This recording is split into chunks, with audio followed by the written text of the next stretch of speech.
We already told you about anchor points, king lists, and synchronisms. So we're going to use our time machine. We're going to jump in it to go back to the ancient stories of the Bible, and you get to see fascinating true stories. Once we establish the perfect timeline, we can look in the Egyptian records and find those incredibly fabulous stories like that of Joseph. You don't want to miss this. Coming up next. Join ancient language linguist, author, educator, and biblical archaeologist, Dr. Miles Jones, as he explores the writing of God. Welcome to the Writing of God, the biblical timeline versus the mainstream academic Orthodox chronology. This is probably the most important show we may ever teach. We're going to show you today how secularists in the education system will try and strip our children of their faith by showing them how the timeline of the Exodus is wrong. Therefore, the biblical history is inaccurate. And what does that say about the message of the Bible? Biblical archaeology has long been sliding into secularism. Even those researchers who are believers, most of them are minimalists. Minimalists meaning they believe the oldest parts of the Bible are based on myth and legend. Therefore, the Bible is not an accurate, actual record of history. So how could this happen? Aren't they interested in facts? Well, the way this happens is by consensus. Many fields establish consensus as if popularity of ideas is scientific truth. It is not truth. That's a well-known logical fallacy. But academic consensus is established by a show of hands, and once consensus has been established, the case is closed. That is why no further evidence need be considered by the academic establishment of the universities. Therefore, no peer-reviewed academic journal is likely to accept research challenging the mainstream view that the Exodus is a myth. And believe me, I've tried, folks. So how do they use this to attack the Bible? Well, historians will cherry pick verses from the Bible. They will interpret them in a way that violates the biblical timeline. Then they will declare the Bible is invalid. And here is the case in point. The Ramses-Exodus theory. This is the Pharaoh that they claim was the Pharaoh of the Exodus. You've all seen the movie, right? How could Charlton Heston be wrong? Now there arose up a new Pharaoh in Egypt who did not know Joseph. Therefore they set over the Hebrews taskmasters to afflict them with burdens. And the Hebrews built for Pharaoh treasure cities, Pithom and Ramses. Now this is Exodus 1:11. Now remember, yes, the Pharaohs kept their treasure in these cities, but this was their capital, where they ruled from, where everything was. And before Pharaoh, Ramses, the estate of Ramses, or the city of Ramses, and Pithom before him, it was called Avaris in Goshen. It was the royal city of Amenemhat III and his vizier Joseph, Zapanath-paneach in Hebrew. So remember this, Exodus 1:11 is the verse that supposedly proves that Ramses was the Pharaoh of the Exodus. His reign was in the 13th century BC.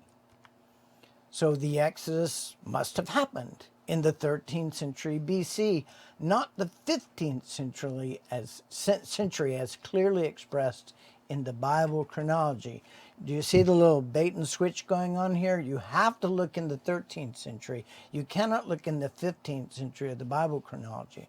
And when you look in the 13th century, what do you find? Zero, zip, nada. There's no evidence of a conquest of the Promised Land going on in Israel in the 13th century BC. So therefore, the Bible must not be a valid history of the Exodus. Well, this is how that works. This is why that's a false argument. The royal city of Ramses in Exodus 1:11, you remember that verse? That's the critical verse. That is an anachronism. What is an anachronism? It is a later name that is better known, used in place of an earlier name that probably no one is aware of. Let's take an example. Julius Caesar crossed the English Channel in 50 AD to invade Britain. Well, I'm sorry, he didn't cross the English Channel. There was not an England until almost 1,000 years later, so there was no English Channel. Now, I don't care. I don't care what the Romans called the channel in Latin or what the Celts called it in their own tongue. The English Channel is fine.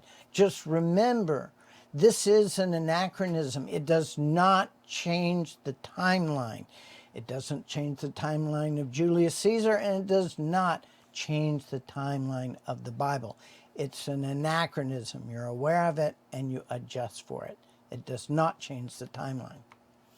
So following the passage in Exodus 1:11, the Israelites are oppressed for generations. Then Moses is born. He flees, and he returns at the age of 80 years old to free the Israelites from a Pharaoh Ramses that has got to be at least 200 years by now. This is an anachronism. It does not change the timeline of the Bible. Jean-Francois Champollion, he was the one, the very brilliant linguist who cracked the code of the Rosetta Stone, which was written in 3 languages: Egyptian hieroglyphs, which nobody could read, Demotic, a cursive form of hieroglyphs, and Coptic, which is Egyptian written in Greek letters, basically, which we did know. So we're able to therefore translate the other 2. We're able to translate the original Hebrew hieroglyphs. Wonderful, wonderful, wonderful part of history. Champollion did this. It was brilliant. But he did make a mistake. He wrongly equated Pharaoh Shishak with Pharaoh Shoshenk on the temple inscriptions at Karnak in 1829.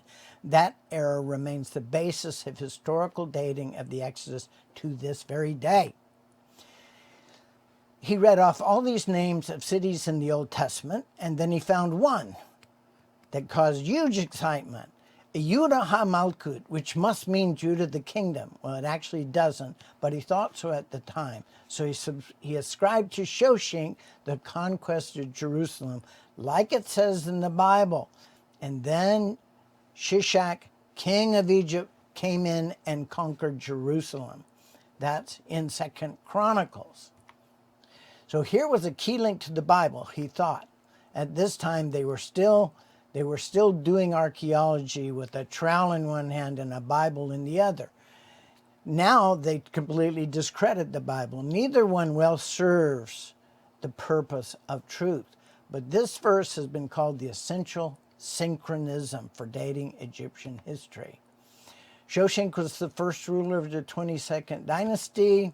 So you line up the other dynasty up to the 19th, and you give the end date for the 19th dynasty, add the last 5 kings of the 19th dynasty after Shoshenk, add in the 66 years of Ramses' reign, and you get 1279, the start of Ramses' reign.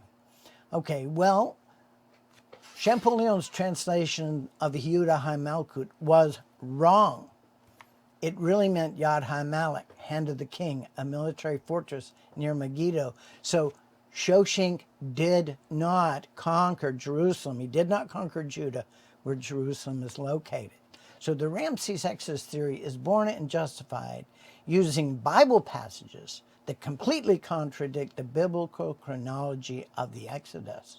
There's nothing wrong with the backdating methodology that they use, lining up the dynasties and counting back. What's wrong is the false starting place of equating Shoshenk with Shishak. That's what is in error. Ramses, an Egyptian, that's his Egyptian name. It's Ramses-Shishak is his Egyptian name, which Shisha is his hypocrisicon, a short formal name for him. In Hebrew, that's Shishak. Shishak in the Bible is Ramses II, Ramses the Great, who was in the 10th century BC. This was the Shishak of the Bible. And this is not going out on a limb. This is well established by now by the work of David Rowe and others. The Shishak campaign was in 925 BC in the south. Jerusalem is there, around the Dead Sea, where Shoshenk's campaign was in the north. They didn't overlap at all, except for going through the city of Ajalon. Both of them went through there. So 2 different campaigns, 2 different pharaohs. Shoshenk is not Shishak. Stick around, we've got more for you on interpreting the biblical timeline correctly.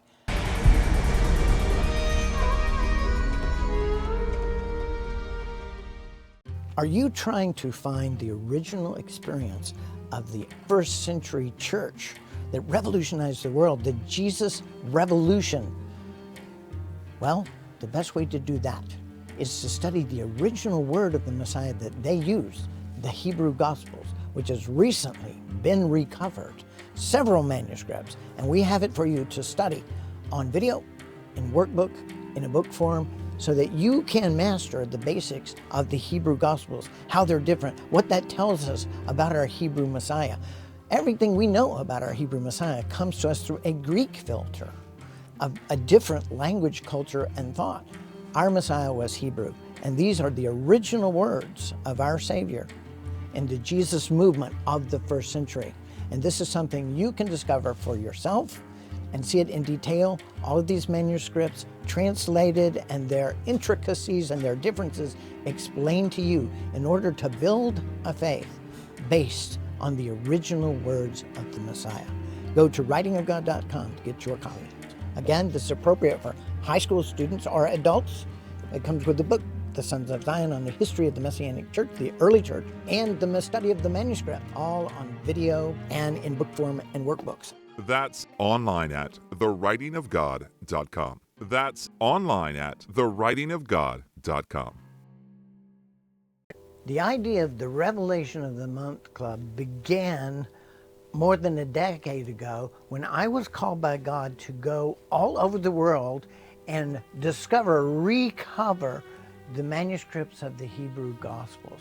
And I did so. I went to Israel, I went to England, I went to France, went to Spain, I went to Italy, and now we have members all over the world searching out these manuscripts so we can translate them and bring them to you.